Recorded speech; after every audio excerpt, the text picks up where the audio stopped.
ഇത് കഴിക്കുമ്പോൾ നമ്മുടെ ലൈം റൈസ് ഇല്ലേ, അതിൻ്റെ ഒരു ടേസ്റ്റാട്ടോ വരുന്നത്. നല്ല പുളിപ്പ് എരിവൊക്കെ ആയിട്ട്.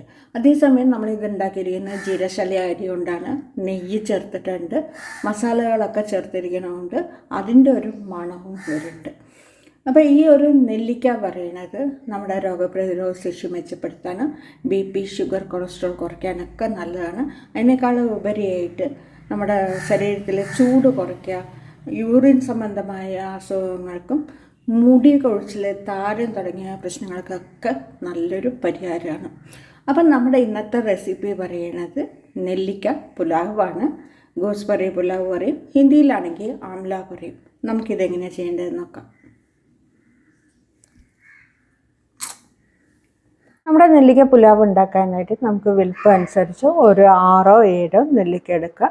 എന്നിട്ട് ഇതിൻ്റെ കുരു ഒന്ന് മാറ്റിയെടുക്കുക.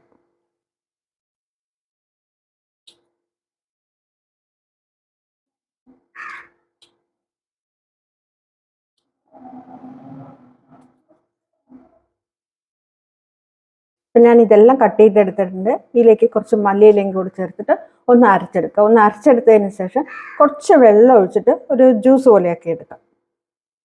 ഞാനിവിടെ എടുത്തിരിക്കുന്നത് 1.5 കപ്പ് ജീരകശാല അരിയാണ്. നല്ലപോലെ ഒന്ന് കഴുകിയെടുത്തിട്ട് ഒരു 3-4 പ്രാവശ്യം കഴുകിയെടുത്തിട്ട് വെള്ളം വാർത്ത് വെക്കാം. അപ്പം ഞാനിവിടെ കുക്കർ അടുപ്പത്ത് വെച്ചിട്ടുണ്ട്. ഇതിലേക്ക് 1 കരണ്ടി എണ്ണ ഒഴിച്ച് കൊടുക്കുന്നുണ്ട്. 1 കരണ്ടി നെയ്യ് ചേർത്ത് കൊടുക്കുക. ഇതൊന്ന് ചൂടാകുമ്പോൾ 2 കഷ്ണം പട്ട, 3 ഗ്രാമ്പ്, കുറച്ച് ഏലക്കയുടെ തരി ഇട്ട് കൊടുക്കുക.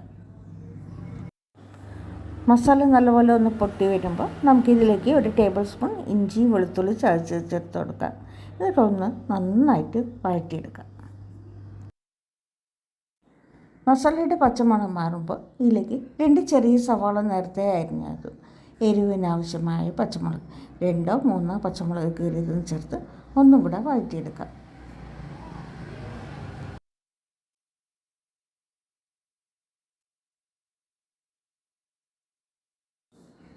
സവാള വഴണ്ടി വരുമ്പോൾ ഇതിലേക്ക് ഒരു ചെറിയ ക്യാരറ്റ് ഗ്രേറ്റ് ചെയ്ത് ചേർത്ത് ഒന്നും കൂടെ വഴറ്റിയെടുക്കാം.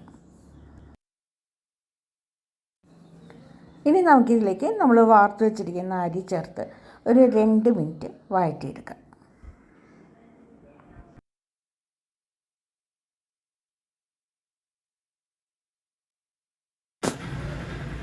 ഇനി നമുക്കിതിലേക്ക് നമ്മൾ അരച്ച് വെച്ചിരിക്കുന്ന നെല്ലിക്ക പേസ്റ്റ് ചേർത്ത് കൊടുക്കണം. എന്നിട്ട് ഒന്നും കൂടെ നന്നായിട്ടൊന്ന് വഴറ്റിയെടുക്കണം. നല്ലപോലെ വഴറ്റിയെടുത്തതിന് ശേഷം നമുക്കിതിലേക്ക് വെള്ളം ഒഴിച്ചെടുക്കാം. ബിരിയാണി ആണെങ്കിലും ശരി, നെയ്ച്ചോറാണെങ്കിലും ശരി, ഞാൻ 1 കപ്പിന് 2 കപ്പാണ് വെള്ളം എടുക്കാറ്.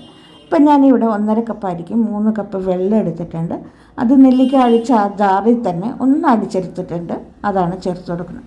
ഇനി പാകത്തിന് ഉപ്പ് പൊടി ചേർത്തിട്ട് ഒന്ന് നന്നായിട്ട് ഇളക്കി കൊടുത്തതിന് ശേഷം നമുക്കൊന്ന് ടേസ്റ്റ് നോക്കാം. ഉപ്പ് പോരാന്നുണ്ടെങ്കിൽ കുറച്ചും കൂടെ ചേർത്ത് കൊടുക്കാം. അപ്പോൾ ഇതിൽ കുറച്ച് ഉപ്പ് കുറവുണ്ട്, ഞാൻ കുറച്ചും കൂടെ ഉപ്പ് പൊടി ചേർത്ത് കൊടുക്കുന്നുണ്ട്. നന്നായി ഇളക്കി യോജിപ്പിച്ചതിന് ശേഷം നമുക്കൊരു 2 മിനിറ്റ് ഹൈ ഫ്ലെയിമിൽ വെച്ച് ഇത് തിളപ്പിച്ചെടുക്കാം. 2 മിനിറ്റായി, നന്നായിട്ട് തിളച്ച് വന്നിട്ടുണ്ട്. ഇളക്കി കൊടുക്കാം.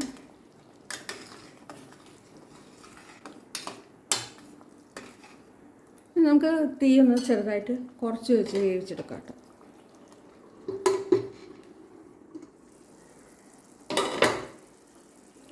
ഇത് ഏകദേശം വെള്ളം വറ്റി വന്നിട്ടുണ്ട് കേട്ടോ. അപ്പോൾ ഇതിൻ്റെ ഒരു പാകം പറഞ്ഞാൽ സാധാരണ ജീരകശാല അരി പറഞ്ഞാൽ 1-ന് 2 കപ്പ്, 1 കപ്പ് അരിക്ക് 2 കപ്പാണ് പാകം. പക്ഷേ നമ്മൾ ഇതിൽ നെല്ലിക്ക ചേർത്ത് വയ്ക്കണമുണ്ട്. നെല്ലിക്കയ്ക്ക് അതിന് ചെറിയൊരു ജ്യൂസൊക്കെ ഉണ്ടാവും. അപ്പോൾ നമുക്ക് കുറച്ച് വെള്ളം കുറയ്ക്കാം കേട്ടോ.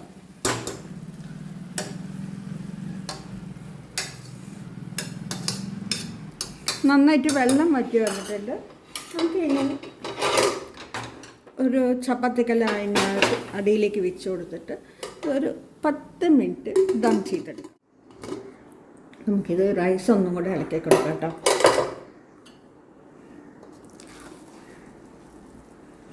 ചെറുതായിട്ടൊന്ന് കുഴഞ്ഞിട്ടുണ്ട്. നേരത്തെ പറഞ്ഞില്ലേ, കുറച്ചൊന്ന് വെള്ളം കുറച്ച് വെച്ചാൽ നമുക്കിത് കറക്റ്റായിട്ട് വന്നു. ഇനി നമുക്കിതിലേക്ക് കുറച്ച് മല്ലിയില അരിഞ്ഞ് വിതറി കൊടുക്കാം.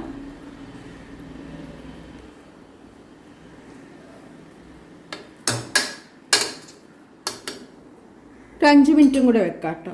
എന്നിട്ട് നമുക്ക് അടുപ്പിൽ നിന്ന് മാറ്റി വെക്കാം. ഇപ്പോൾ റൈസ് കുറച്ച് കൂടുതൽ വെന്തിട്ടുണ്ട്. ഇങ്ങനെ കൂടുതലായിട്ട് വേവുമ്പോൾ നമ്മൾ ഒരിക്കലും ഇത് ഫുള്ളായിട്ട് അടച്ച് വെക്കരുത്. ഇതുപോലെ തുറന്ന പോലെ വേണം അടച്ച് വെക്കാനായിട്ട്.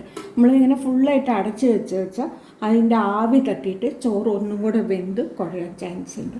അപ്പോൾ നമുക്കിതിനെ അടുപ്പിൽ നിന്ന് മാറ്റി വെക്കാം. ഈ ഒരു പുലാവിൻ്റെ കൂടെ ഞാൻ എടുത്തിരിക്കുന്നത് സാലഡ്, ഗ്രീൻ ചട്നി, പപ്പടാണ്. ഇത് കൂട്ടി കഴിക്കാൻ തന്നെ നല്ല ടേസ്റ്റാണ് കേട്ടോ. ഇനി നിങ്ങൾക്ക് കുറച്ചും കൂടി സ്പെഷ്യലായിട്ട് വേണമെന്നുണ്ടെങ്കിൽ ഗ്രിൽഡ് ചിക്കൻ എടുക്കാം. ഇനിയിപ്പോൾ വെജിറ്റേറിയൻസ് ആണെന്നുണ്ടെങ്കിൽ ചില്ലി ഗോപിയോ ചില്ലി മഷ്റൂമോ എന്ത് വേണമെങ്കിൽ എടുക്കാം. എന്തായാലും ട്രൈ ചെയ്ത് നോക്കുക. നിങ്ങളുടെ ഫീഡ്ബാക്ക് അറിയിക്കുക. ഇഷ്ടമെങ്കിൽ ഒന്ന് ലൈക്ക് ചെയ്യുക. പുതിയൊരു വീഡിയോ ആയിട്ട് നമുക്ക് വീണ്ടും കാണാം. Thank you for watching.